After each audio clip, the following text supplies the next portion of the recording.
22 जानेवारीला दुपारी 12:20 सुरू होणार प्राणप्रतिष्ठापना सोहळ्यास सुरुवात। महंत श्री गणेश शास्त्री द्राविड यांनी साधला आहे प्राणप्रतिष्ठा सोहळ्याचा शुभमुहूर्त। मंदिराच्या गर्भगृहात पंतप्रधान नरेंद्र मोदी आणि सरसंघचालक मोहन भागवतांची प्रमुख उपस्थिती असणार आहे। योगी आदित्यनाथ, राज्यपाल आनंदीबेन पटेल आणि मंदिराचे विश्वस्त हेही गर्भगृहात उपस्थित असतील। 5 वर्षीय बालक स्वरूपात असणार आहे प्रभू श्रीरामांची मूर्ती। मानस सरोवर, अमरनाथ, हरिद्वार, प्रयागराज, गंगा, नर्मदा, गोदावरी सारख्या पवित्र नद्याचं जल या पूजेसाठी उपयोगात आणलं जाणार आहे।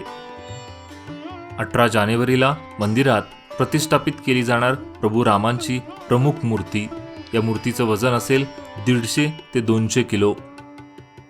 या भव्यदिव्य सोहळ्याच्या तयारीसाठी 20 जानेवारी आणि 21 जानेवारीला मंदिरात जनतेला देवदर्शनासाठी पूर्णतः बंद असणार आहे। पारंपरिक आणि श्रेष्ठ असे सुमारे 150 संत व महंत यांच्यासह विविध क्षेत्रातील अनेक दिग्गज महानुभाव या सोहळ्यास उपस्थिती दर्शविणार आहेत।